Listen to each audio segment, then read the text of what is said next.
Well, the idea of prospecting is that's the initial phases of starting your investment portfolio. You've got to figure out not only the area you want to be in, an area within a town, the state, but you pick an area. And prospecting is where you're going to knock on doors, see if people want to sell their houses, use a bonanza or a blitz campaign by using signs that say houses for sale, we pay cash for houses, uh, stop foreclosure, guerrilla campaign. It's like a guerrilla campaign. So prospecting is where you're getting involved in the neighborhood and you're looking for properties to buy. The easiest way to do it is to work with a real estate agent who works with REOs or foreclosed properties. You can work with an agent, and they have access to all the properties for sale that are listed, usually through a multiple listing service in your area. If you don't want to use a real estate agent, and you can use multiple ways. There are multiple ways to prospect. One avenue would be through a real estate agent, and the other is doing it yourself. I mentioned earlier about the guerrilla marketing. You can do that. A lot of times, word of mouth, people that know that you're in a business in the neighborhood trying to fix it up may contact you.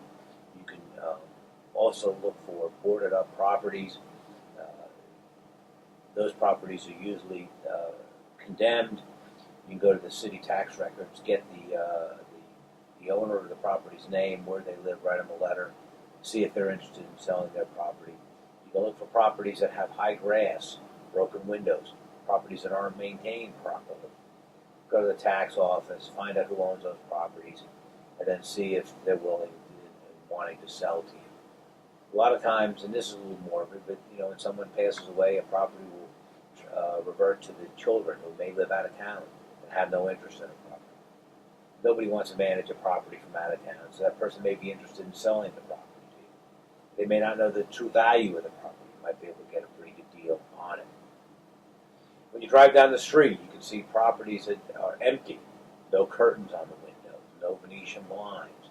That gives you an indication that that somebody owns a house, of course, but that it's not being rented. It's no one's living there.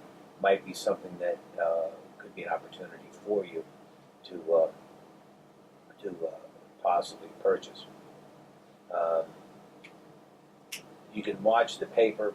You can watch a newspaper. There's a lot of foreclosed houses.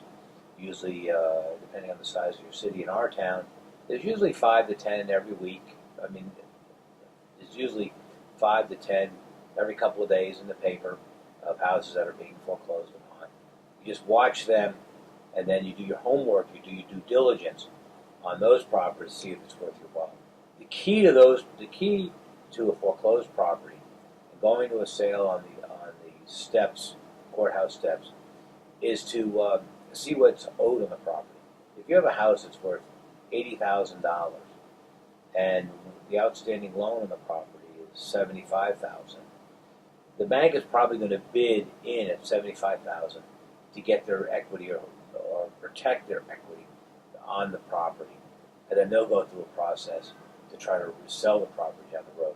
They may end up selling it for $10,000 in 2 or 3 years, but they're going to bid in on it. So if you got that $80,000 house, you want to look for one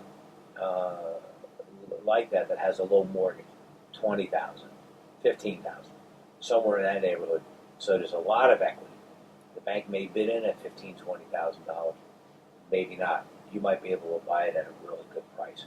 It gives you a little bit of a margin to do some repairs and maintenance, do some facelifting, improve the property, then possibly flip